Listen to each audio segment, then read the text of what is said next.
Bueno, pues muchas gracias por haberme invitado. Es un placer poder participar aquí en este ciclo de actividades. A lo largo de los próximos minutos nos vamos a mover situándonos en contextos y las respuestas médicas dadas frente a algunos de los retos epidémicos del siglo XX en España. Entonces nos vamos a mover desde la gripe de 1918-19 a las epidemias de poliomielitis para volver otra vez a la gripe con motivo de nuevas pandemias como la de 1957-58 y la de 1968-69. Y terminaré nada más que presentando un poco lo que fue el SIDA,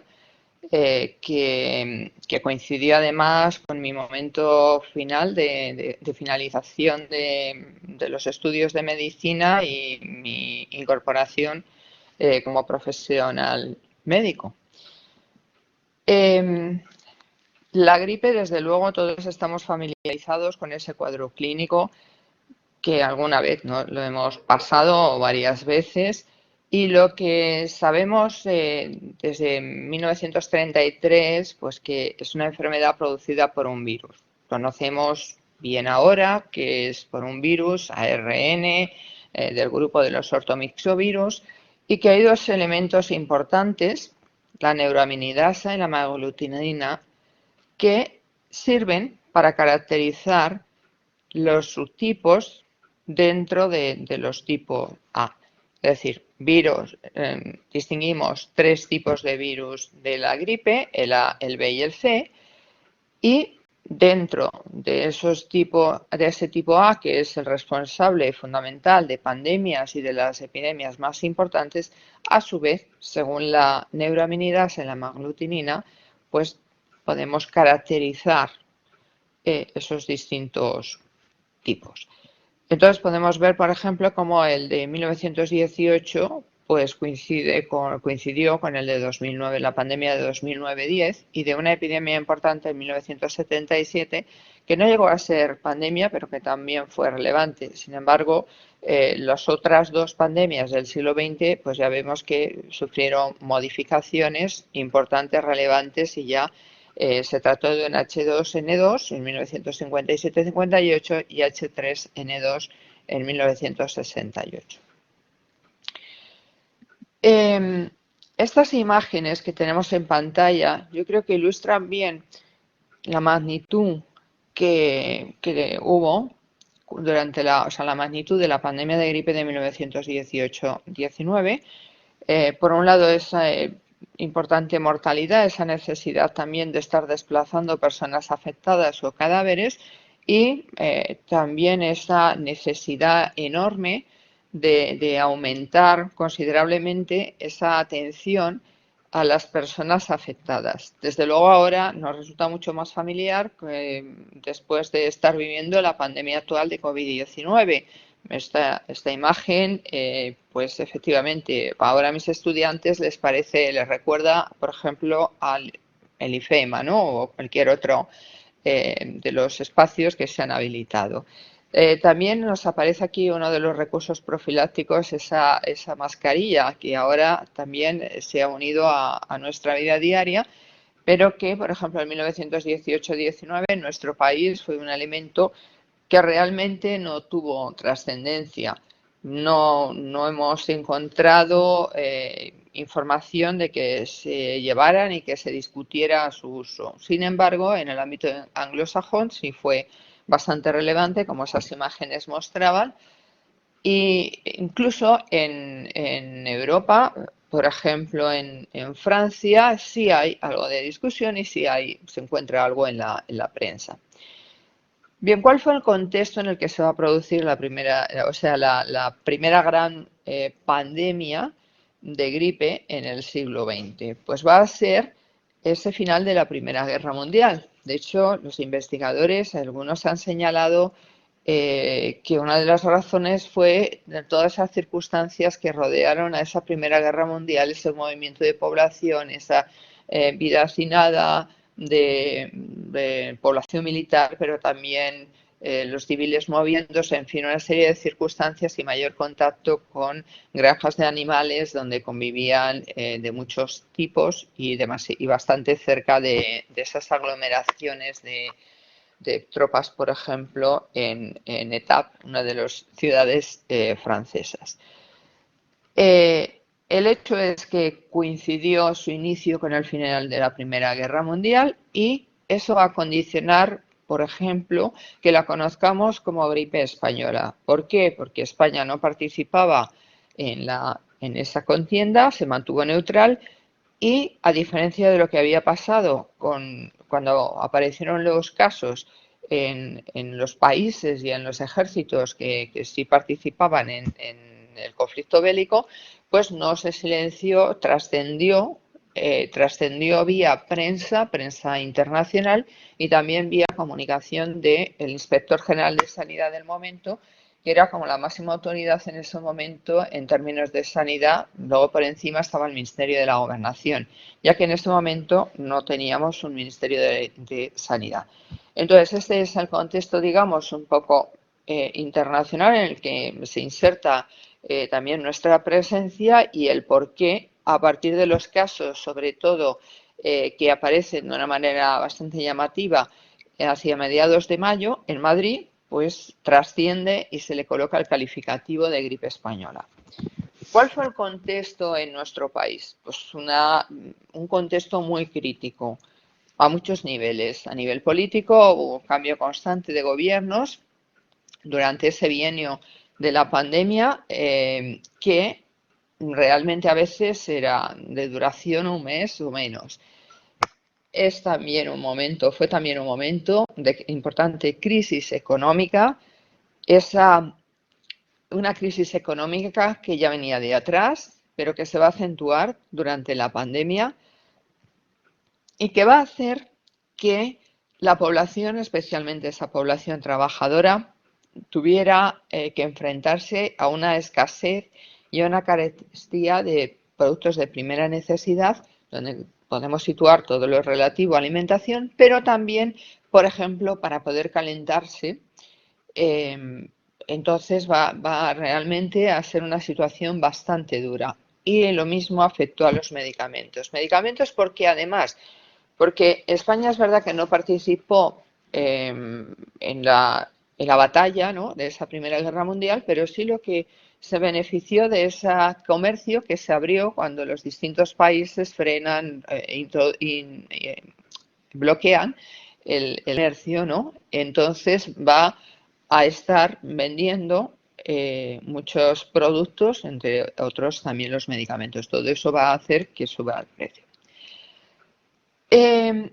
Una crisis social, un periodo de un gran desempleo, pero además de una sociedad que vivía de una manera bastante relevante, especialmente en esas ciudades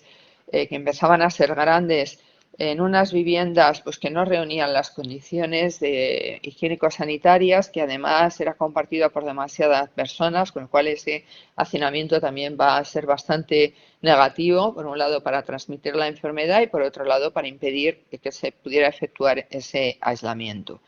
Junto a ello existía una falta de infraestructura sanitaria y también de una legislación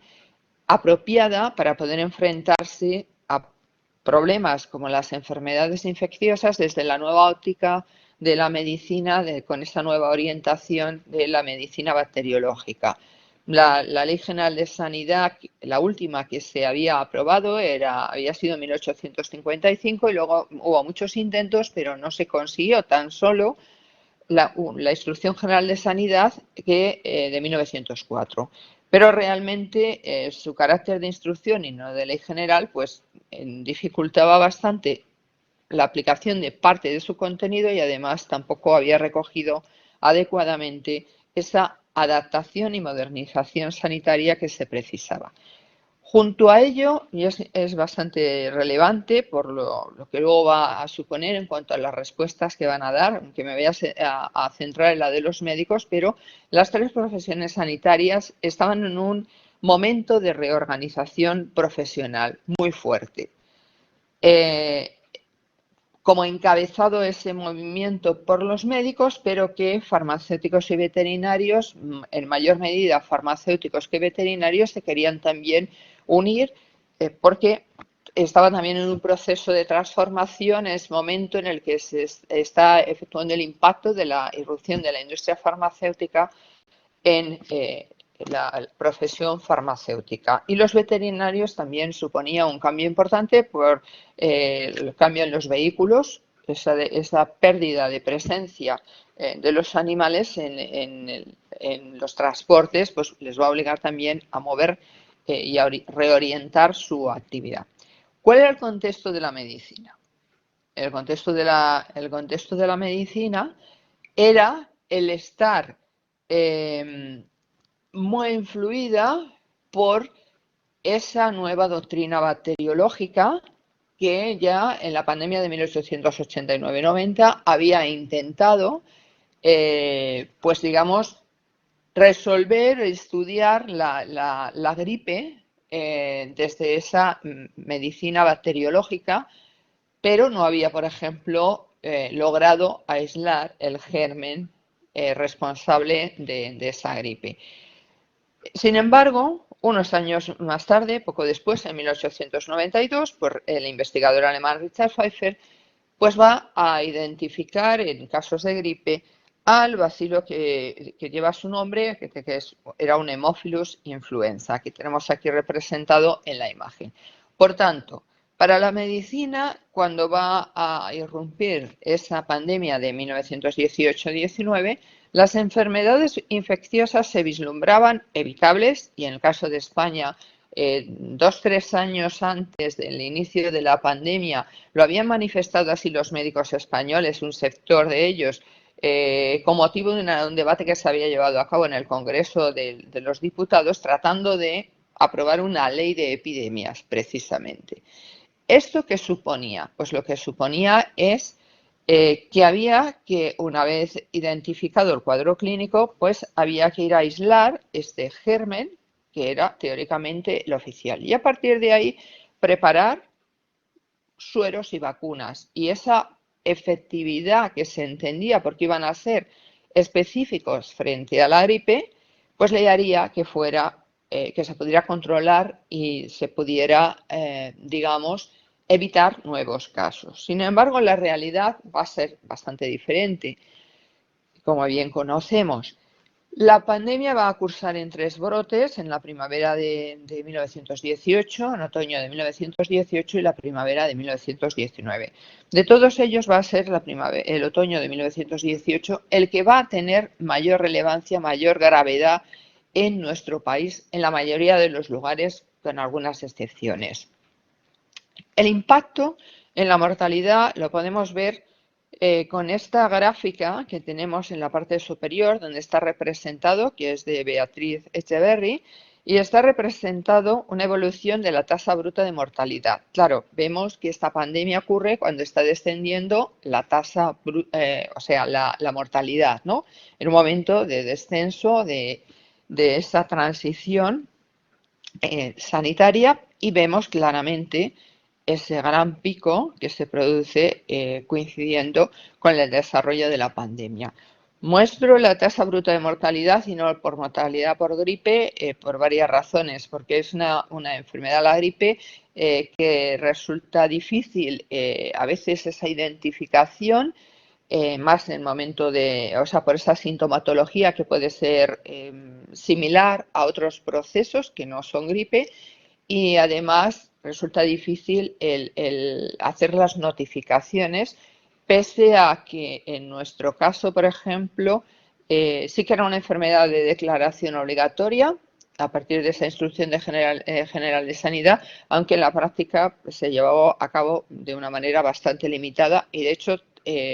datos de morbilidad no tenemos, solo de mortalidad, y eso nos lleva a que, por ejemplo,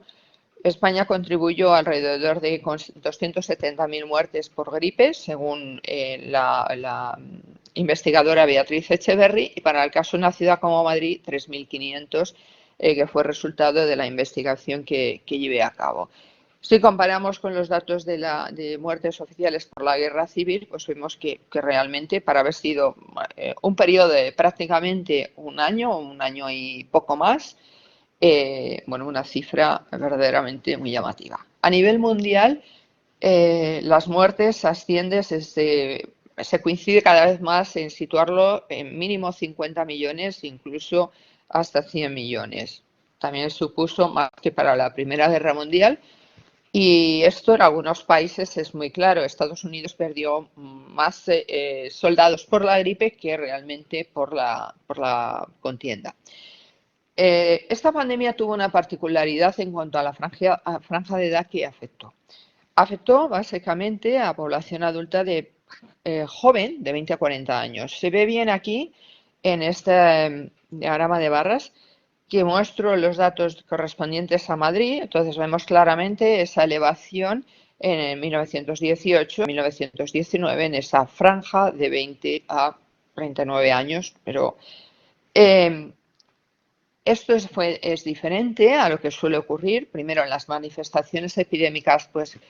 que tenemos todos los años, suele ser generalmente mayores de 60 años y los menores de un año la población más afectada. Pero también es diferente frente a las otras pandemias. De hecho, las otras pandemias del siglo XX por gripe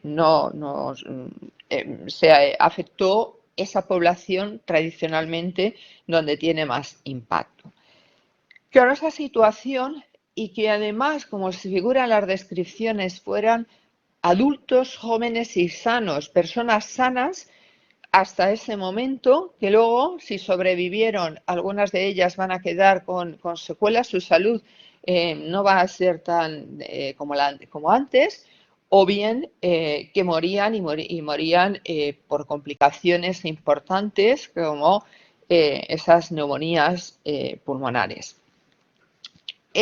Todo eso provocó una gran conmoción social. Yo creo que una imagen podemos verlo en los tres autorretratos que tenemos aquí en pantalla del pintor noruego Edvard Munch. Este pintor pues padeció la gripe y, a diferencia de otros, como Klimt, por ejemplo, pues él sobrevivió. Entonces, se ve claramente no ese paso del tiempo que son realmente 13 años, pero que sin embargo, no solo en en el cuadro central de la imagen,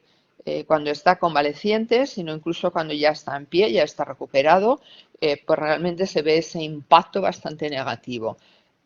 Los historiadores del arte que han estudiado sus pinturas señalan que, bueno, que pese a todo esto, que le supuso también un impulso para producir luego una gran cantidad de obra pictórica. Bien, entonces, en este contexto que he señalado, vamos a ver cuál fue la respuesta de los médicos en nuestro país, que fue, como he adelantado antes, un modelo que intentaron seguir farmacéuticos y veterinarios. Más participaron los farmacéuticos. El esquema era el que les planteaba antes. Bueno, una vez efectuado ese diagnóstico clínico de la gripe, que generalmente para los médicos más o menos era relativamente fácil identificarlo, más para aquellos que habían vivido la pandemia de 1889-90, pues lo que tocaba era utilizar el laboratorio y corroborar el diagnóstico mediante el aislamiento de ese bacilo de Pfeiffer, para inmediatamente comenzar con la preparación de ese suero y vacunas específicos. Sin embargo, eso no ocurrió. Eso no ocurrió. O sea, sí que, como esta viñeta aparecida en el Heraldo de Madrid, coincidiendo con el segundo brote muestra, la tarea la desarrollaron y además, si miramos las publicaciones científicas del momento, encontramos una gran producción científica, tanto en nuestro país como fuera, de trabajos, resultado de esos trabajos de investigación tratando de identificar al germen. Pero eso no fue así, entonces la viñeta yo creo que lo refleja bastante bien. Dice aquí lo único que se ve claro es que ese bichito se ve crecer por minutos. Entonces, esa va a ser la gran dificultad. Eso le rompe el esquema que querían aplicar un sector de la medicina que entendía que el abordaje de las enfermedades infecciosas debía hacerse ya contando con el laboratorio, contando con los nuevos recursos. Claro, ante la imposibilidad de corroborar ese papel de Pfeiffer y darse cuenta que no era el único que encontraban en esos casos, como había propuesto Robert Koch, no era el único en los casos de gripe, que había otros gérmenes patógenos que no se podía cultivar o se cultivaban a veces esos otros y menos reproducir la enfermedad en animales, pues entonces se van a plantear todas las hipótesis etiológicas que tenemos en la parte inferior izquierda, que incluía, por supuesto, el bacilo de Pfeiffer, pero luego también otros gérmenes, incluso varios de ellos, aunque eso podía ir en contra, de hecho iba en contra de lo que había propuesto Robert Koch, y en un germen desconocido o un virus filtrable. Claro, al ver el virus filtrable podemos pensar, vale, estos eran los que iban en la buena dirección. Vale, pero sí y no. La realidad es que este concepto no era el mismo que luego va a ser el de los virus que tenemos en la actualidad, pero sí era esos gérmenes extraordinariamente pequeños que se deslizaban por los filtros de porcelana que se utilizaban en ese proceso para tratar de aislar y cultivar el germen. La viñeta esta, que esta sí que es durante el primer brote, refleja un poco lo mismo, esa dificultad de la medicina, ese esfuerzo de médicos y científicos, porque también participaron farmacéuticos y otros investigadores, por aclarar y, bueno, pues aquí le están diciendo a ese microbio, está aquí muy bien representado, ¿no? Anda precioso, dinos quién eres. Entonces es algo que llevó muchas energías, ¿no? Y consumía muchas energías dentro del sector médico y que les llevó a decir no hay ningún medicamento realmente específico contra la gripe, y luego lo veremos, ni tampoco ningún remedio profiláctico realmente específico. Pero claro, los casos de gripe estaban ahí en un número muy importante y cada vez más, por tanto había que dar una respuesta. Entonces los médicos tuvieron que acudir, por un lado, a toda esa gama de recursos que se venían empleando, que se habían empleado en esa pandemia de 1889-90, que básicamente servían para controlar los síntomas o eliminarlos, y algunos de ellos se entendía que también estimulaban las defensas naturales. Además, van a incluir los sueros. ¿Y qué sueros? Pues bueno, tanto, por ejemplo, el suero antidifterico, sobre el que se debatió mucho y había unas posiciones bastante encontradas, porque se entendía que no era específico para la gripe, que no tenía ninguna utilidad, mientras que otros eran partidarios de que, bueno, al menos estimularía un poco esas defensas, ¿no?, para el organismo. Y luego, junto a este, otros que sí ya coincide con lo que se estaba haciendo en otros países, como por ejemplo Francia, era utilizar sueros antineumocócicos y antiestreptocócicos. Si recuerdan de la imagen previa, eran dos de los gérmenes que se aislaban con frecuencia, y además que con frecuencia se aislaba de esos casos complicados donde había habido esa neumonía. Entonces, efectivamente, estos sueros, tras un gran debate a muchos niveles, pero el más relevante, el que se desarrolló en la Academia de Medicina, porque fue a la academia, que era la encargada de dar su opinión a quien le pidió el gobierno, que le indicara, tanto con respecto a los tratamientos como a los recursos profilácticos, pues emitió que en el caso de estos dos últimos sueros tenían validez, pero que era para tratar las complicaciones de la gripe y no la propia gripe. También aquí queda bien reflejado en esta viñeta esa percepción de la sociedad canalizada a través de prensa, de una cierta, bueno, desconfianza, diríamos, de la población frente a esos recursos que estaban planteando los médicos en el caso del suero antidifterico, ¿no? Entonces el especialista le está diciendo, sí, compañero, esto bien puede ser la gran panacea o la carabina de Ambrosio, y el caballo dice, pues también es gana de fastidiarle a uno. o es un poco, queda ahí bien reflejado. Esta situación de esa falta de clarificación de la etiología de la gripe va igualmente a influir con respecto, claro, a la profilaxis. Claro, las medidas que se tomaron fueron estas medidas tradicionalmente utilizadas contra las epidemias a lo largo de la historia, sobre todo a partir de ese siglo XIV, cuando visitó por primera vez Europa la peste y luego pues era periódicamente, estuvo presente hasta principios del siglo XVIII. Son medidas de salud pública que, entre otras cosas, claro, incluía esa mejora de mayor limpieza de espacios públicos, de calles, etcétera, de retirada de basuras y demás, y medidas de aislamiento, ese cierre, esas cuarentenas, algo muy familiar en nuestros días. Pero, por ejemplo, bueno, todas las medidas era difícil de aplicar, o la mayoría, sobre todo las que suponía ese cierre, esos cordones sanitarios, pero además esos aislamientos de las personas infectadas lo era por las razones que he dado antes. Por un lado, porque no había una red sanitaria con capacidad suficiente, no teníamos un sistema sanitario, por ejemplo, colectivizado, como un seguro obligatorio de enfermedad, como tenían entonces países pues, como Alemania o incluso Gran Bretaña, que lo había instaurado como 9 o 10 años antes, y ya he dicho que teníamos un déficit, ¿no?, en infraestructura sanitaria, también en cierta medida en personal sanitario y en su formación,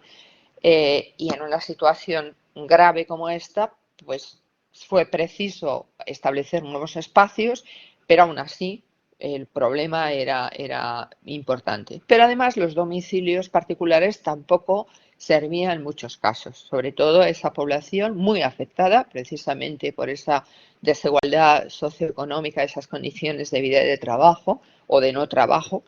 Entonces, todo ello y la falta, o sea, esa imposibilidad de contenerla con este tipo de medidas, en parte por el retraso también en su aplicación y por, bueno, pues esa aplicación no 100%, y la falta de tener esa arma específica, pues llevado a los médicos, alguno de ellos, a indicar que aún estaban desarmados. Pero pasaba lo mismo, ¿no? Entendían que tenían que dar respuesta. Por tanto, en sus investigaciones siguieron y para preparar una vacuna. Entonces también se utilizaron como profilaxis. Esto mismo se hizo también fuera de nuestras fronteras. ¿Dónde se prepararon vacunas que llegaron? La verdad es que al final del segundo brote se aplicaron, pero y en su opinión de los promotores, quienes las pusieron en marcha, las aplicaron, funcionaban, pero difícil establecer, no tenemos una información realmente para corroborarlo. Pero como coincidía además con el final del segundo brote, pues sí que hacía más evidente que podía tener un cierto efecto positivo. Lo cierto es que se va a preparar, por ejemplo, muy relevante, en el Laboratorio Municipal de Madrid, que estaba dirigido entonces por un farmacéutico, César Chicote, que había ingresado en la Academia también de Medicina, o sea que era uno de esos farmacéuticos que estaba siguiendo de una manera muy clara esa nueva vía que se abría con la bacteriología y que quería ser monopolizada por los médicos, y farmacéuticos decían también esto es competencia nuestra, incluso tenemos más capacidad que la profesión médica. Entonces ahí se preparó una de las vacunas, se aplicó, incluso se la aplicó el propio César Chicote, para dar ejemplo. En el Instituto Provincial de Higiene de Valencia, claro, un lugar muy relevante porque estaba dirigido por Jaime Ferrán, recordemos su papel con la puesta en marcha de la vacuna contra el cólera en 1885, y además porque había figuras muy relevantes que tengo aquí indicado, los tres médicos que están en la parte inferior, y además se hizo en colaboración con el Instituto Municipal de Higiene de Valencia y, por ejemplo, el médico Adolfo Rincón de Arellano venía del entorno militar. Además, también en Barcelona, en el Instituto Municipal de Higiene, en el propio Barcelona en el Hospital de la Santa Creu, a cargo del doctor Ricardo Monagas. El Instituto Municipal de Higiene de Barcelona también va a tener una gran relevancia. De hecho, ahí luego va a tener un papel, o sea, tendrá un papel también importante Jaime Ferrán. Y en Andalucía, en la Facultad de Medicina de Sevilla, diríamos, en el departamento de Antonio Salvat, que era profesor de higiene en dicha facultad. La mayoría de estas vacunas, excepto la valenciana, van a incluir la mayoría de los gérmenes que se aislaban, es decir, van a ser vacunas mixtas, y la de Valencia va a ser únicamente contra los neumococos. O sea, igual que habían hecho el suero contra el neumococo, van a hacer la vacuna contra el neumococo. Estas vacunas, al igual que pasaba con los sueros, pero desde el punto de vista profiláctico, lo que parece que tuvieron algún efecto era para prevenir esas complicaciones pulmonares tan graves que eran las que conducían a la muerte de las personas. En cualquier caso, bueno, estas son la gama de recursos que disponía ese médico de aquel momento, pero tenían esa práctica diaria, se topó de lleno con esas condiciones socioeconómicas duras y con, por ejemplo, como refleja aquí esta viñeta, el problema del hambre. Entonces, bueno, lo que le está diciendo el doctor, bueno, es, pero usted, ¿qué es lo que siente? Y el paciente le dice, ay, doctor, yo lo que siento es un hambre loca. Entonces, ¿por qué señalo y reflejo esto? Primero, porque eso contribuyó al mayor impacto, que además fue percibido por la clase médica y un sector más implicado a nivel político, a nivel de organización, de agrupaciones profesionales, lo manifestó de una forma más clara, tomó la iniciativa. Entonces, coincidiendo con ese segundo brote, que es como he dicho antes, fue el de mayor gravedad, entonces va a plantear que, bueno, que además de esa dificultad que hay para tener ese tratamiento específico y esos recursos de profilaxis específica también, que había otros factores muy relevantes de tipo sociosanitario y de decisiones políticas que estaban contribuyendo a esa gran gravedad. A ver, esto lo tenemos que entender, que cuadra bien con el contexto, como yo he señalado antes, y que además es apropiado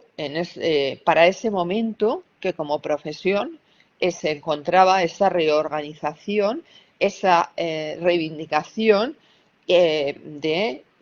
varios de los temas que ya venían haciendo desde el principio del siglo XX y que vieron la oportunidad, lógicamente, como también lo vieron por parte de la profesión farmacéutica o veterinarios. Pero es una realidad que había y una realidad que había que cambiar. Entonces, junto a señalar esos elementos de carácter socioeconómico y también las deficiencias sanitarias o denunciar esas decisiones tardías, incluso incorrectas por parte del poder político, van a plantear también una serie de soluciones que tenemos en la parte derecha, que hay ese juego de colores más o menos que se corresponde. La viñeta del centro creo que también refleja bien esa percepción de ese grupo de médicos que estaba en la prensa y que en cierta medida debemos entender que respondía a esa percepción social. Aquí se muestra ese microbio de Pfeiffer que está, pues que dice, oh, qué felicidad es vivir en España, como engorda uno sin que nadie haga nada, ¿no? Sin que nadie le moleste. Entonces se ve como esa reproducción y cada vez más gorda y detrás pues vienen más microbios. Entonces, estas propuestas, entre otras, pues por ejemplo, crear un Ministerio de Sanidad, que ya veremos que no va a salir adelante, o un hospital de epidemias, pero también combinado con esa construcción de viviendas baratas, salubres, a baratas subsistencias, mejorar la calidad, era también un grave problema en esos momentos. Estas medidas, incluso y más, se fueron concretando en varios proyectos de ley que se van a discutir en el Congreso desde comienzos de 1919 y luego incluso finalizada la pandemia. que van a estar elaborados por médicos esos que están con esa vertiente higienista y diríamos también de la medicina social, con un peso importante a nivel político o relaciones con, diríamos, las personas que ocuparon puestos políticos como ministros, por ejemplo, el ministro de la Gobernación, que era de donde dependía la sanidad. Entonces van a proponer muchas medidas que incluía en esos proyectos de ley, y es importante llamarlo, mejoras desde el punto de vista de la infraestructura, de la organización sanitaria y también pues, que tuviera un impacto positivo para esos profesionales sanitarios, más favorecía a los médicos que a los otros, y también combinado con la instauración de los seguros sociales. Es un momento también clave que también fuera de nuestro país se está debatiendo que sería necesario, con 1 o 2 años antes de que arranque la pandemia, y que aquí se va a aprovechar ese momento y esas circunstancias, esa gravedad para volver a plantearlo. Y si no, en alguno de los otros proyectos, si no todos, al menos el seguro obligatorio de enfermedad o también medidas en relación con el trabajo, esa protección frente al trabajo, lugar de trabajo, medidas que permitieran conjugar esos y diríamos cubrir esos factores que interpretaban que no era solo algo sanitario, sino también socioeconómico. Entonces, aquí tengo puestas algunas de estas medidas que sí se lograron aprobar, que son poquitas, entre finales del 18 y principios del 19. Por ejemplo, algunas obligación de establecimiento de laboratorios municipales o dotar los terrenos para el futuro Hospital de Rey, que era ese Hospital Nacional de Enfermedades Infecciosas, pero, por ejemplo, el hospital no se va a abrir hasta 1925, ¿no? Bueno, una reorganización a nivel del Ministerio de Gobernación o de esa refundición de Sanidad del Campo de Inspección, o sea, ciertos cambios, ¿no?, de infraestructura y organización sanitario-social, y otras que afectaban directamente a ese personal sanitario, ya digo, más a médicos, pero también a farmacéuticos, y que podían mejorar una respuesta más acertada, más ajustada, en caso de que se repitiera un episodio similar y, en cualquier caso, para ese manejo del impacto también continuado de los procesos infecciosos, que en ese momento era una importante causa de morbilidad y mortalidad, ¿no? Por ejemplo, esa recogida, el cambio en la recogida y envío de datos estadísticos. Y luego, estos primeros que tenemos en la parte derecha, que tienen que ver con estos nuevos instrumentos, sueros y vacunas, que había que reglamentar. Entonces, y lo de abajo tenía más que ver con ellos, con esas demandas de una cierta especialización en estas tareas que son de salud pública. Lo que no se llegó a aprobar tampoco fue el Plan Nacional de Reformas. Perdón, vuelvo atrás porque la única de todos los proyectos de ley solamente se aprobó el Real Decreto de Prevención de Enfermedades Infecciosas en enero de 1919, que incluyó muy poquitas cosas de todas las que se estuvieron debatiendo hasta ese momento y posteriormente. Tampoco se salió adelante el Plan Nacional de Reforma de la Sanidad, que bueno, no solo que desde luego habría sido un cambio muy relevante con respecto a nuestra situación sanitaria y de infraestructuras y de organización, ¿no?, y de marco legal. Y entonces el problema no fue solo los 44 millones de pesetas, que era lo que se presupuestaba que podía costar, sino también los motivos fueron una falta de entendimiento dentro de la propia profesión médica. No todo el mundo entendía si era necesario, por ejemplo, ese Ministerio de Sanidad o era suficiente una Dirección General de Sanidad, por ejemplo, y también falta de entendimiento entre médicos y farmacéuticos sobre todo. Entonces, en cualquier caso, este episodio, este gran episodio, esta gran pandemia, como hemos podido ver, supuso un estímulo bastante grande para llamar la atención sobre esas carencias que tenía nuestro país a nivel sanitario, pero también a nivel socioeconómico, de desigualdades sociales, y para estimular la investigación sobre esta enfermedad dentro de esa nueva línea bacteriológica. Esto va a continuar posteriormente, incluso esas medidas que se debatieron no se llegaron a aprobar, algunas de ellas después, en la segunda mitad de la década de los 20,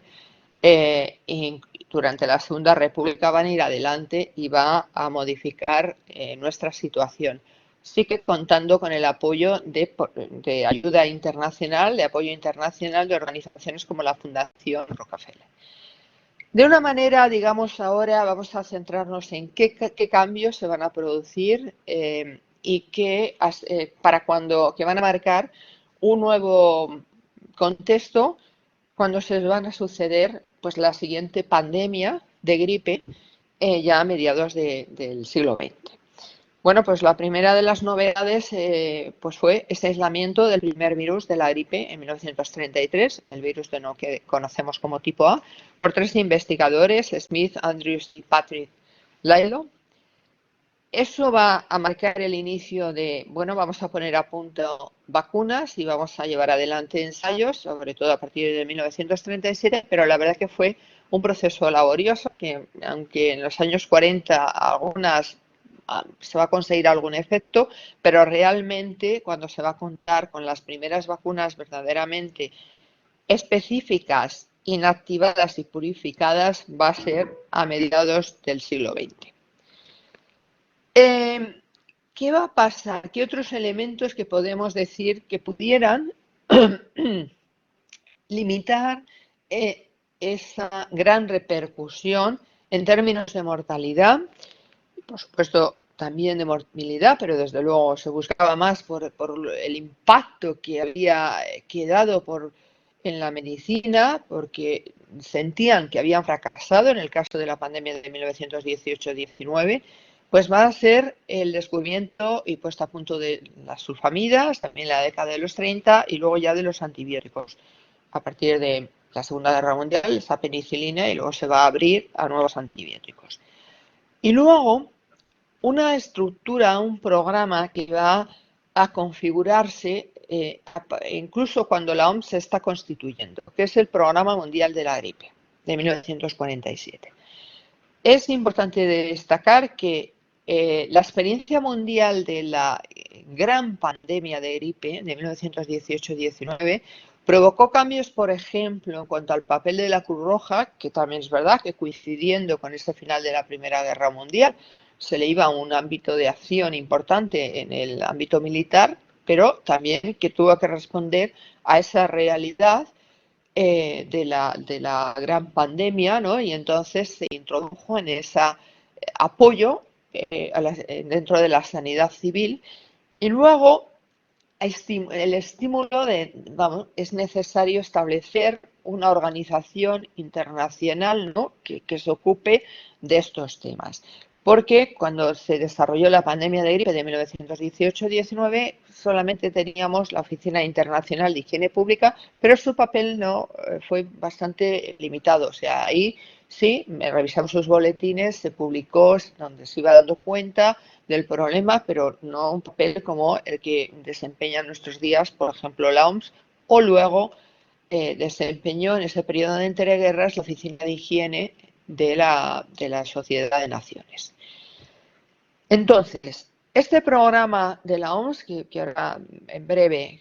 comentaré, va a ser relevante y seguimos teniéndolo presente, sigue funcionando y sigue desempeñando su papel cada año para poder preparar esa vacuna de la nueva temporada contra la gripe.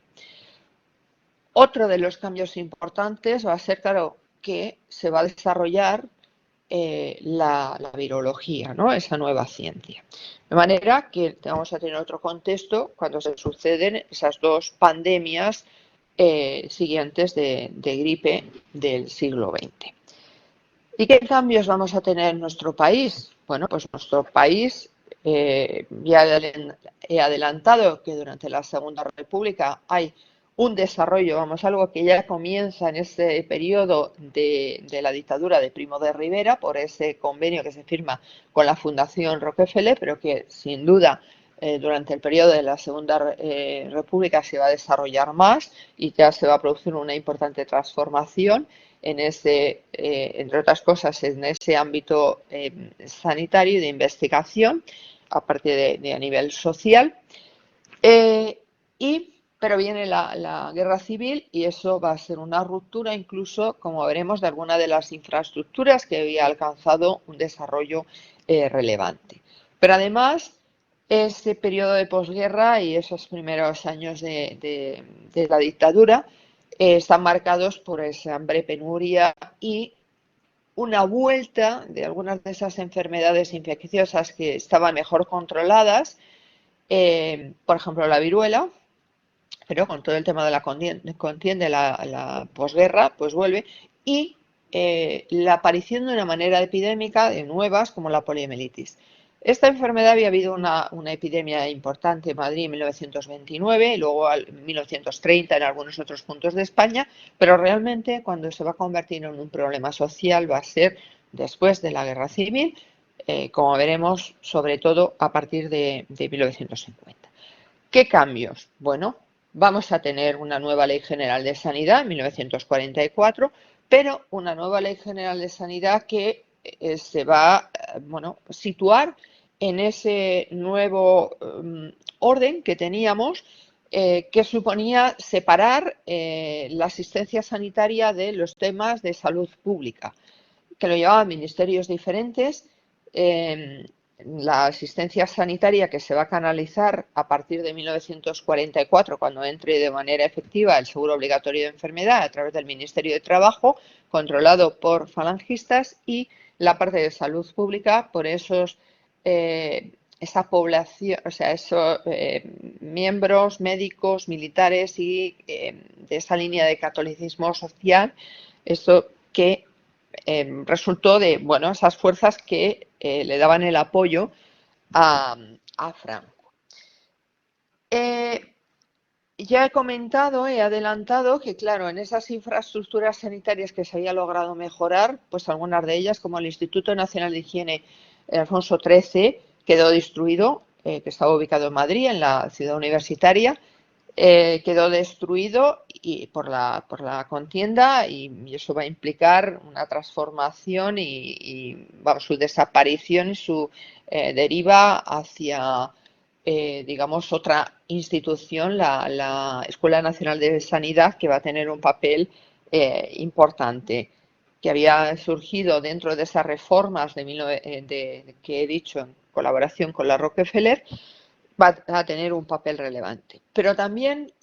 vamos a tener un problema de penuria, no solo de infraestructuras sanitarias, sino también de profesionales sanitarios y científicos más especializados.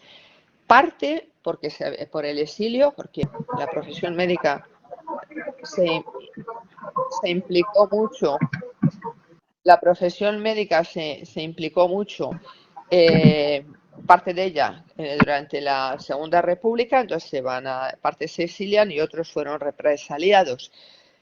Y ese aislamiento internacional que se va a ir rompiendo, cada vez sabemos más que en cierta medida, pues ya a finales de la década de los 40 se está rompiendo bastante, aunque oficialmente no, pero hay bastante contactos y ayudas para mejorar la situación, y que se va a, digamos, mostrar como uno de los cambios importantes la incorporación de España a la OMS en 1951. Ese seguro obligatorio de enfermedad en el transcurso de los años pues, era bastante limitado, a pesar de las reformas seguía siendo limitado, insuficiente. Se va a cambiar hacia un modelo de seguridad social en esa década de los 60, realmente va a entrar en funcionamiento esa nueva modalidad en 1967, ya en ese momento de los planes de desarrollo y también de ese periodo diferente en cuanto a recursos. Entonces, en este momento, sobre todo esos años 50 vamos a ver, España va a tener que afrontar, o el gobierno tuvo que enfrentarse a un problema grave de la poliomielitis, problema social muy importante, a una pandemia de gripe en 1957-58 y ya más tarde, en mejores condiciones,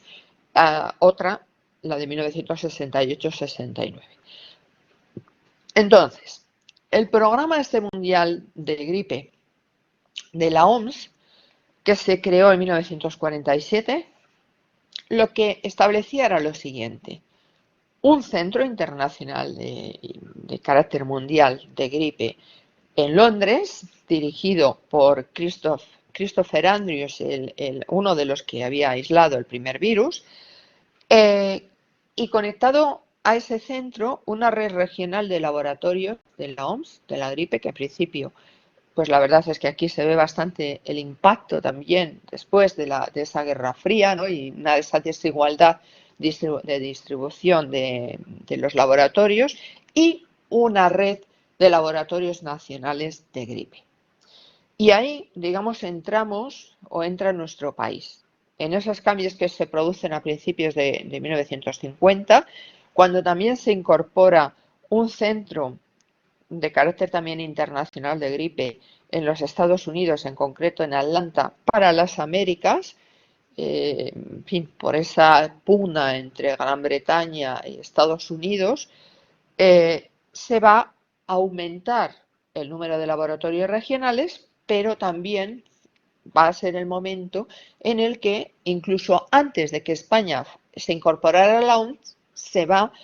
a nombrar al laboratorio de virus de Florencio Pérez Gallardo, que le tenemos aquí, como primer centro nacional de gripe de España. Este laboratorio estaba ubicado en la Escuela Nacional de Sanidad, entonces estaba ubicado en uno de los pabellones, el pabellón creo que era el 1 de la Facultad de Medicina en la Complutense, y Florencio Pérez Gallardo es una figura que va a ser aupada por el régimen franquista para ocuparse y desempeñar este papel tan protagonista en el ámbito de la virología y porque no se va a ocupar solo de la gripe, sino veremos también de la poliomielitis. En vez de, por ejemplo, Eduardo Gallardo, que era una de esas figuras que sí quedaba del Instituto Nacional de Higiene Alfonso XIII, que tenía una trayectoria investigadora en el ámbito de la virología y de producción de vacunas muy relevante, pero va a ser uno de los médicos represaliados. ¿Qué pasa cuando empieza a ocurrir esa pandemia de gripe de 1957-58? Bueno, pues es un momento en el que la prensa, a diferencia de lo que había ocurrido cuando la de 1918 y 19, lo calla. Y si se habla, como la portada esta que les he incluido, pues realmente era gripe maligna en Asia, es decir, era para dar información de otros lugares, pero no admitir que en nuestro país pudiera estar el problema. Esta pandemia va a tener 3 brotes, esta portada es de junio, es durante el primer brote, porque es una pandemia que tiene unas ciertas similitudes con la de 1918-19, también va a cursar en 3 brotes, siendo Pekín el origen en la primavera de 1957 y el segundo brote también ser más virulento. Pero, sin embargo, va a haber diferencias importantes, no solo en términos de mortalidad, mucho menor, se estima entre 1 y 4 millones de muertes. Se planteó en su momento, incluso sí por el papel de los antibióticos, luego veremos que se matizó un poco. Sí se puso de relieve ese exceso de mortalidad en el caso de las personas con esa patología cardiovascular, y neumonía, ¿no? Esas personas más vulnerables, y el grupo de edad ya no fueron esos adultos jóvenes, sino mayores, esa franja de mayores de 60 años. Sin duda, una diferencia importante fue disponer de esos antibióticos para luchar contra las complicaciones bacterianas y de vacuna. He dicho que ya va a ser precisamente a mitad en esta década, ¿no? Además a mediados de la década de los 50, cuando ya se va a contar con esas vacunas verdaderamente más eficaces. Además, se tiene más constancia de cómo está cambiando continuamente el virus de la gripe, y esa dificultad y esa necesidad de actualizar la vacuna. De hecho, contra esta pandemia hay una reunión de la OMS dentro de esas medidas de ese programa en junio, julio, para fijar, una vez que se ha caracterizado el nuevo virus, para entonces fijar y decir que todos esos centros nacionales también tendrían que fabricar la vacuna conforme a ese nuevo virus. Aquí lo que sí encontramos es, por ejemplo, esa mención en nuestro país, más que en la prensa diaria, en los tebeos, por ejemplo, lo de Mortadelo y Filemón, como tengo aquí recogido. Bien, este contexto va a estar muy marcado, como ya he dicho que España va a ingresar en la Organización Mundial de la Salud, eso le va a facilitar también el poder establecer proyectos de colaboración directamente entre ese organismo internacional y nuestro país, que va a utilizar, que era demanda del gobierno español, y que lo va a utilizar para pedir apoyo para infraestructuras, para mejorar la especialización del personal sanitario, para que le indique cómo puede solucionar los problemas. Entonces, vamos a ver que la respuesta a esta pandemia y también a esas epidemias de poliomielitis va a estar marcada por esa posibilidad de contar con esos programas. Uno de ellos, por ejemplo, el que tengo aquí, fue el de España 25. De manera que durante esa pandemia de gripe de 1957-58 va a tener relevancia ese laboratorio de Pérez Gallardo en la Escuela Nacional de Sanidad, porque además allí se va a fabricar vacuna, esa específica, contra esa gripe, contra ese virus de la gripe. Además, Florencio Pérez Gallardo era el jefe de la sección de vacunología de un laboratorio privado, el laboratorio IBIS, que había sido formado por miembros, por investigadores de ese antiguo Instituto Nacional de Higiene Alfonso XIII, después de la gripe de 1918-19. Y este resulta de la fusión de dos de aquellos laboratorios que se habían fundado. Entonces, claro, se va a fabricar también vacuna por el propio laboratorio IBIS. Se va a contar con esas dos vacunas. No tenemos mucha información sobre ello, pero sí parece que ambas se utilizaron, que se canalizó su uso en muy buena medida a través de las farmacias, que llegaron con retraso, pero eso ya la OMS lo había previsto en aquella reunión. Entendía que se llegaría en el segundo brote ya igual avanzado, y lo que dentro de esa poca información se nos dice que parecía que mostró que tenía más calidad la fabricada en la Escuela Nacional de Sanidad que la otra en el laboratorio privado. Lo que no hemos encontrado, no tenemos constancia, es de que en España, para abordar esta pandemia de gripe de 1957-58, se procediera a vacunar según distinguiendo esos grupos prioritarios que habían sido organizados por la OMS, ¿no? Ese personal sanitario, trabajadores de servicios públicos esenciales. No nos consta nada de eso, y sí tenemos poquita información de esa canalización y llegada o uso a partir de esa adquisición en las farmacias. Parece que hubo buena aceptación general de esa nueva vacuna, aunque también hay algo de información de un cierto rechazo de la población cuando, por ejemplo, se producía la muerte de alguna persona que había recibido la vacuna y moría pocos días después, que podía haber tenido ya el problema antes, pero digamos que ahí se percibe ese rechazo. En cualquier caso, en la prensa tenemos muy poca información porque, como he indicado antes, había otro problema también muy importante, que era el de la polio.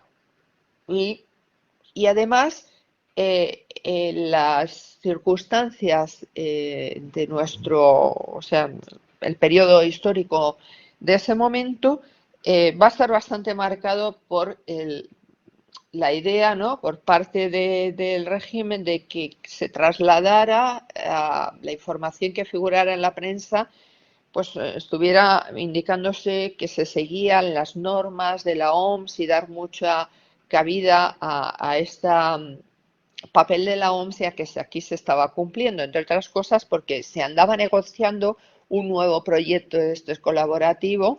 concretamente el de España 25, que va a ser relevante para abordar y luchar contra la polio y para mejorar la capacidad de lucha e intervención frente a la gripe de 1957-58. En términos que ocurrió aquí en España, pero también fuera de España, según hemos podido ver por las publicaciones científicas, es que esta pandemia de gripe asiática va a poner de relieve que tampoco era tan fácil con los antibióticos, es decir, que sí, venía bien para algunas complicaciones pulmonares, las bacterianas, pero aún así había el problema ya de las resistencias, sobre todo cuando estaban producidas esas complicaciones, esas neumonías por estafilococos, con lo cual va a verse la necesidad de establecer un protocolo para manejar los antibióticos, para utilizar lo que se llama el antibiograma, es decir, para ver cuál es el apropiado para utilizarlo para ese germen en concreto. Y además también se puso de relieve que las neumonías también las podía producir el virus de la gripe y ahí no había recurso, los antibióticos no servían. En el ámbito de la vacunación, tras ese, digamos, inicio de vacunación, diríamos, de urgencia, específico contra la pandemia, lo que se va a ver es la necesidad de establecer programas de vacunación nacional, periódicos, con la finalidad de poder evitar situaciones más graves y pandémicas. En España no hubo tales programas, no solo que ahora no, con motivo de esa pandemia no se debatiera sobre ello, tampoco durante la del 68-69, es que no tenemos constancia de que hubiera programas hasta muy finales de los años 70 y sobre todo sería ya cosa de los 80. Pasamos ahora a ese otro gran problema social de índole infeccioso, el de la parálisis infantil o poliomielitis. Creo que es bien ilustrativo este cuadro de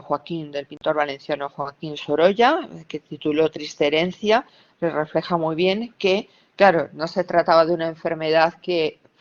pasara el periodo de esa infección aguda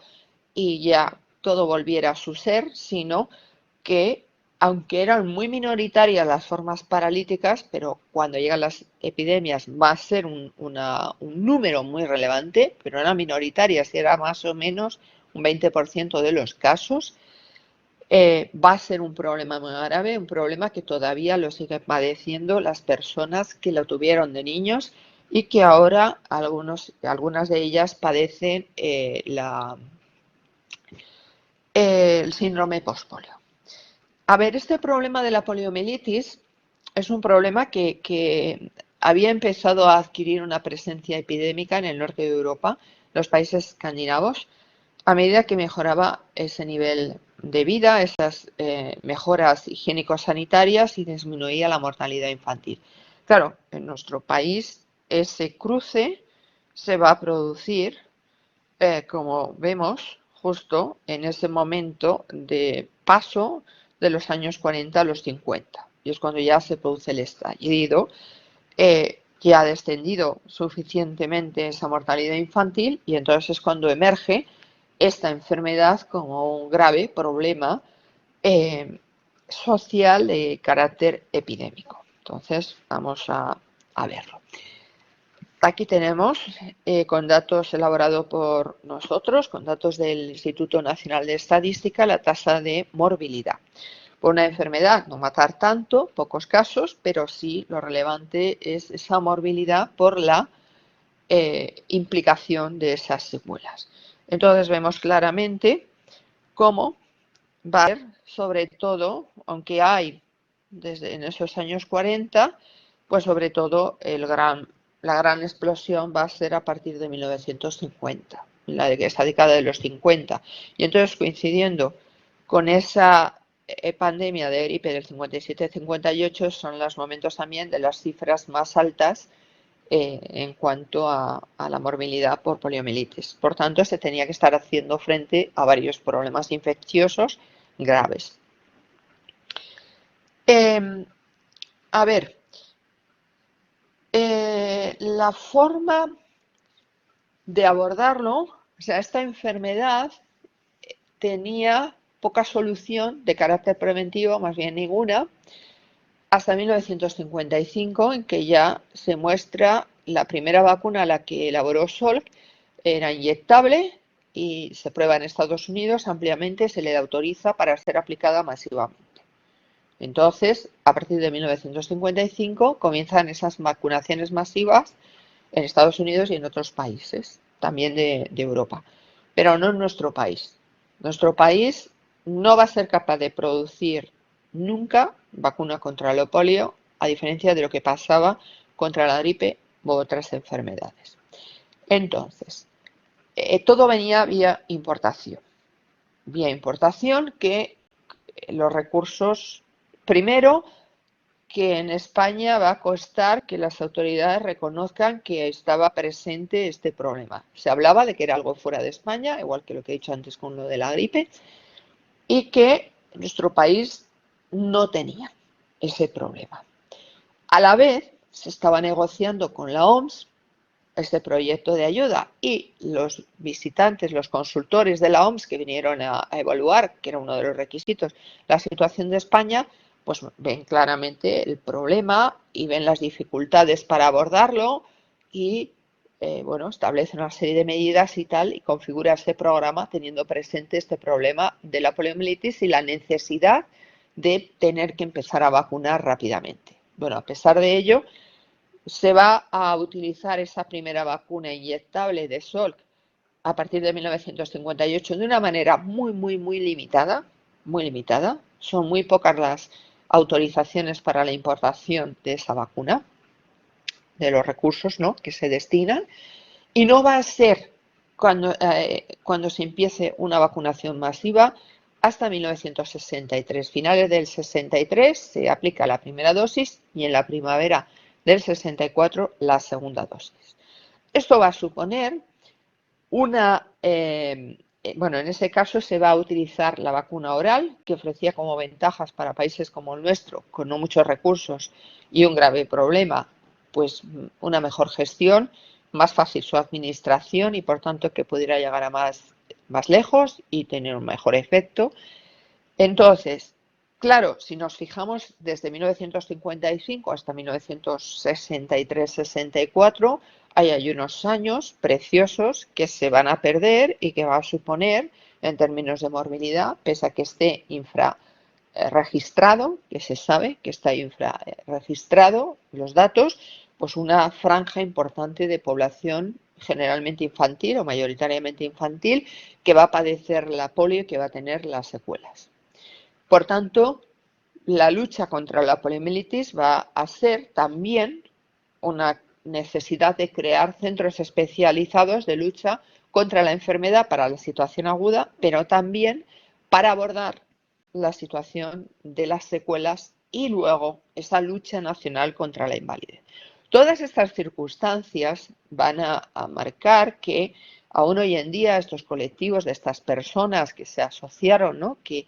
padecieron el problema, anden reivindicando que se reconozca que faltó esa decisión, esos recursos, esa vacunación en sumo y que, bueno, son fruto, en buena medida, de esa inacción, podríamos decir, o esa menoración. Aquí tenemos, bueno, esto está extraído del nodo, cuando se está administrando esa vacuna oral dentro de esa campaña masiva de vacunación. Podemos ver que rápidamente tiene un impacto muy positivo y desciende la morbilidad por polio en 1964, pero también podemos ver aquí cómo el problema no desaparece, vuelve, 65 es un poquito más bajo, 66 vuelve tal, entonces podemos ver hasta el 75 y aquí abajo, a partir del 75, que el problema seguía siendo relevante en nuestro país a diferencia de los países de nuestro entorno, salvo en el caso de Francia, que también lo controló bastante mal, y eso a pesar de tener ahí vacuna propia, pues realmente vamos a destacarnos incluso frente a Portugal. Portugal, que también era, desde el punto de vista del régimen político, también era otra dictadura, también tenía pocos recursos, incluso menos, lo va a afrontar de una manera diferente. Va a haber una mayor decisión política de establecer esta vacunación. La va a hacer más tarde, en 1965, pero lo va a hacer no por la modalidad de campañas como en nuestro país, sino insertándolo en un calendario de vacunación, además gestionado a través de su infraestructura sanitaria. Y esto es una de las razones que explica este mantenimiento del problema, esa dificultad de controlarlo. Se hicieron distintos cambios en cuanto a las pautas de vacunación, pero no se llegó a aprobar un calendario de vacunación hasta 1975. Por otro lado, había bastante dificultad en cuanto a la organización, ¿no? Por nuestro propio, ya he dicho que incluso, aquí uno de los elementos que jugó en contra fue esa separación entre la parte asistencial sanitaria y la parte de profilaxis, eso que se llevaba desde Sanidad y con ministerios diferentes, Ministerio de Trabajo para la atención sanitaria, Ministerio de la Gobernación para los temas de salud pública y sanidad, que era donde entraba la vacunación. Entonces, a veces se intentó vacunar también desde el seguro a la poca población infantil, ¿no?, que había, y por otro lado, entonces se duplicaban esfuerzos, pero no había una coordinación, en fin, es bastante complejo. Lo cierto es que eso va a hacer que el problema se mantenga y que empiece a cambiar a partir del establecimiento del calendario de vacunación y sobre todo ya a partir de los años 80. Los últimos casos los tuvimos en 1989. En Europa se declaró erradicada en 2002. Bien, en esa otra faceta de lucha contra la enfermedad aguda y las secuelas, pues podemos observar que los médicos españoles estaban al tanto de lo que se estaba haciendo en otros lugares y que estaban efectuando propuestas de lo que habría que hacer y cómo había que organizar esa asistencia, pues como tomando modelos, por ejemplo, de Estados Unidos, y lo estaban haciendo desde los años 40. Y aunque teóricamente, por ejemplo, con la orden de 1947 se creaban 4 centros en Madrid, Barcelona, Sevilla, Barcelona, perdón, esto está equivocado. No me acuerdo ahora dónde era el cuarto lugar. Lo cierto es que esto no se va a materializar hasta el inicio de la siguiente década y sobre todo al final de la siguiente década, de esos años 50, inicio de los 60. Va a ser el momento en el que, por ejemplo, en Madrid se cuente ya con ese servicio contra la poliomielitis que se estableció en el Hospital Infantil de Niño Jesús, o en el antiguo hospital de enfermedades infecciosas, que recuerden viene de esa demanda durante la pandemia de gripe de 1918-19 y que se había inaugurado en 1925, pues el Servicio Nacional de Poliomielitis se va a instaurar en 1958. Por tanto, prácticamente va a coincidir ese momento que poquito más tarde se aplica la vacuna con ese momento de contar con ya unas instalaciones más también adaptadas a las necesidades de este problema infeccioso con ese grado de invalidez, ¿no?, de afectación muy importante. Van a ser numerosos, numerosos. Se va a tratar de aprovechar centros que estaban dedicados, por ejemplo, a la tuberculosis, como el Sanatorio de la Malvarrosa, en Valencia. También tirar de los dedicados dentro de las gestionados por órdenes religiosas. Tenemos 2 en Valencia, el de San Juan de Dios y el Asilo Hospital de Nuestra Señora del Carmen, a otros problemas de salud, además de la tuberculosis, al problema, por ejemplo, como el mal de Pot y algunos otros, raquitismo, y en Madrid el Asilo Hospital San Rafael. Es decir, se va a tirar de todas las estructuras posibles para tratar de dar respuesta a ese problema. y va a haber también unas iniciativas que aquí no contemplo por no extenderme más, contra esa invalidez, de una manera que va a marcar realmente un cambio en la forma de afrontar el problema de las discapacidades. Bien, en este nuevo contexto de ya los años 60, sobre todo a finales, que decía que ya había variado un poco, cuando ya está siendo efectivo varios de estos programas de colaboración entre la OMS y nuestro país, y cuando este España 25 y los que le van a continuar, digamos, se ha conseguido que, entre otras cosas, por los informes de esos consultores de la OMS, se mueva junto a las demandas que se hacía desde dentro en nuestro país, se mueva a la necesidad de establecer un nuevo centro que sustituyera a ese laboratorio de virus de la Escuela Nacional de Sanidad. Se crea el nuevo Centro Nacional de Virología y Ecología Sanitaria en Majadahonda, en Madrid, también dirigido por Florencio Pérez Gallardo. Entonces, esto va a permitir que, anexo a este edificio, se cree otro, el centro piloto, para producir vacunas. Va a ser también como consecuencia de esas visitas, informes de los consultores de la OMS y los programas, al detectar que la vacuna contra la viruela no es que se fabricaba en España, no seguía totalmente las normas establecidas, los estándares de la OMS, y a partir de ahí, pero que se va a beneficiar y se va a poder producir ahí también durante momentos estacionales, como va a ser la pandemia de gripe de 1968-69, vacuna contra la gripe. Entonces aquí sí tenemos un poco más de información, hemos tenido acceso, ¿no?, donde vemos el presupuesto que se gastó, que tuvo más impacto en 1969, que aunque no he traído la evolución de la mortalidad y de la morbilidad, se ve que fue en nuestro país en ese año donde tuvo más impacto que en 1968, pero aún así estos cambios y estas mejoras que también hemos visto en el control de la poliomielitis, pues va a haber un problema, todavía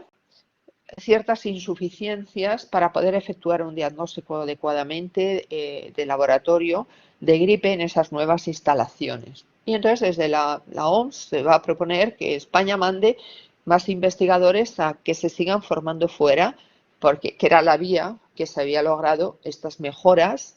al igual que había pasado antes también de la guerra civil. Entonces nos encontramos así al final de los 60 y nos encontramos con otra novedad relacionada con esta pandemia de gripe de 1968-69 y de esos movimientos, ¿no?, y de esas relaciones entre España y la OMS y los miembros de esas delegaciones que venían, que va a ser que se pida y se reconozca al segundo Laboratorio Nacional de Gripe en la Facultad de Medicina de Barcelona, en el servicio del profesor Agustí Pumarola Busquet.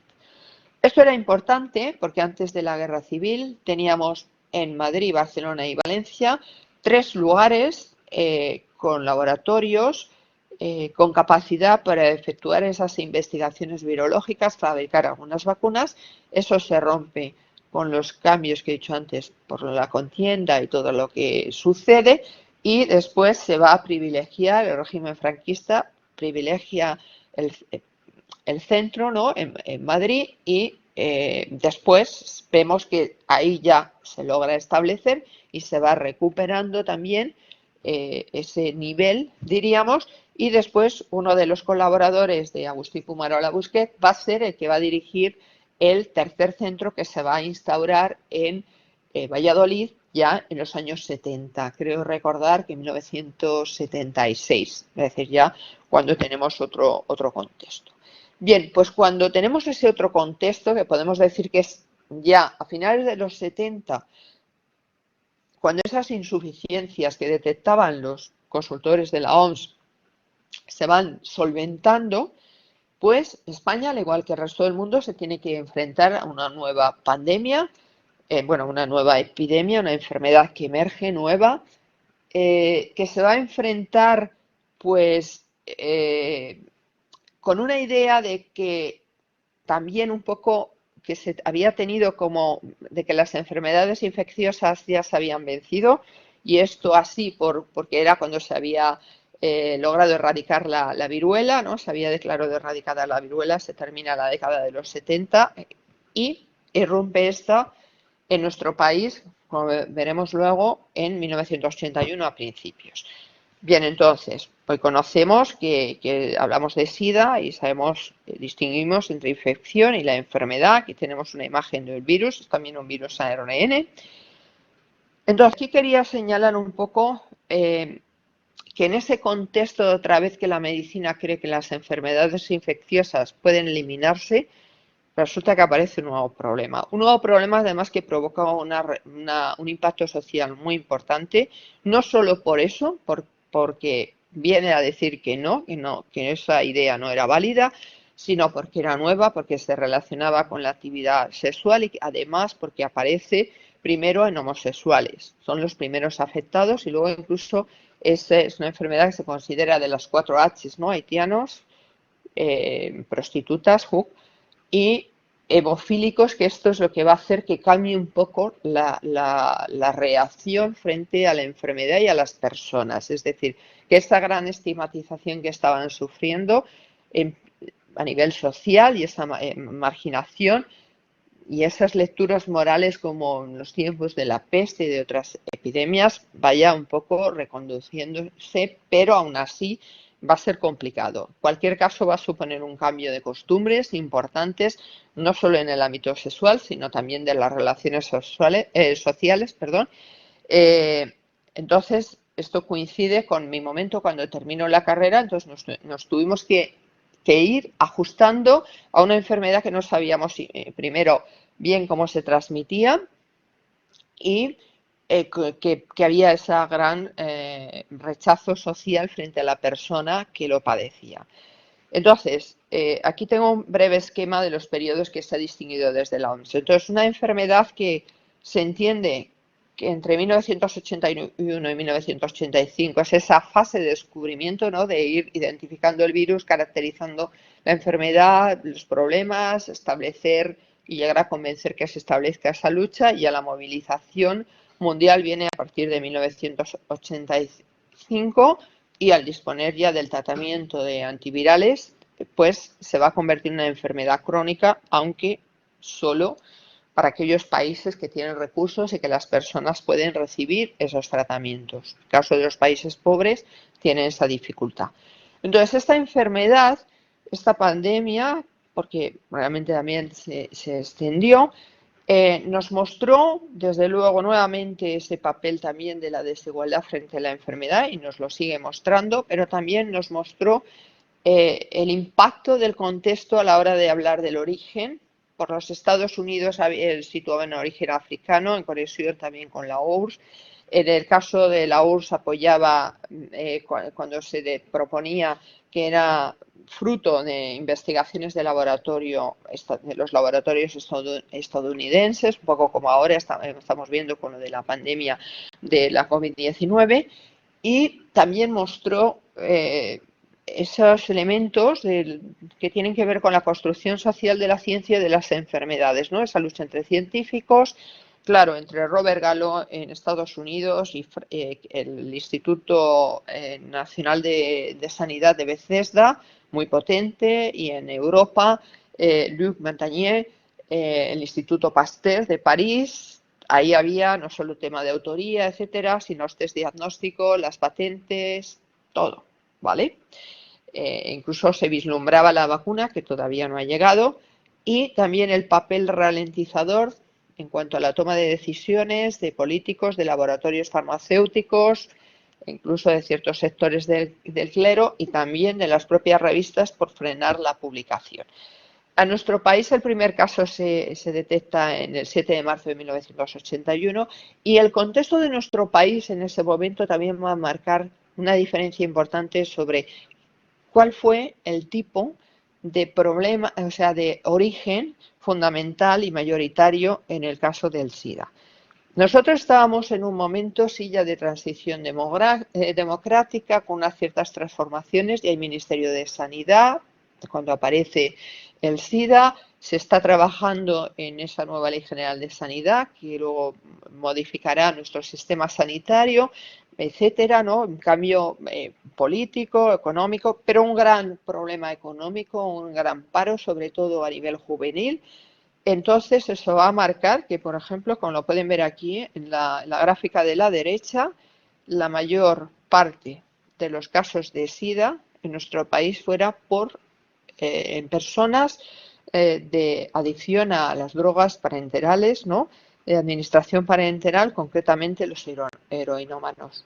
A mí, o sea, lo recuerdo perfectamente porque fueron mis primeros años de ejercicio profesional. El problema tan grave que suponía el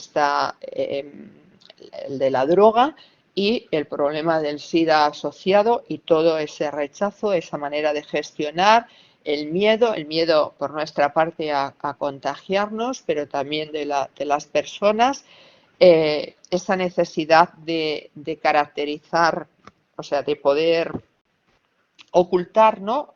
Utilizar códigos para que no se pudiera ver cuando pedíamos las analíticas y las pruebas. Esto acabó estableciéndose un plan nacional de SIDA y la verdad es que las desigualdades se vieron. Precisamente por esa población más afectada es por lo que también tenemos una fuerte proporción muy superior de los casos de SIDA en hombres frente a mujeres, gracias a los datos cedidos por el epidemiólogo Ferran Martínez Navarro. Bien, entonces poco a poco nos fuimos conociendo cómo se transmitía, fue necesario hacer esas campañas de educación sanitaria para restablecer, o sea, consolidar los cambios que había que llevarse a cabo, por ejemplo, en el ámbito de las relaciones sexuales y, por otro lado, normalizar un poco las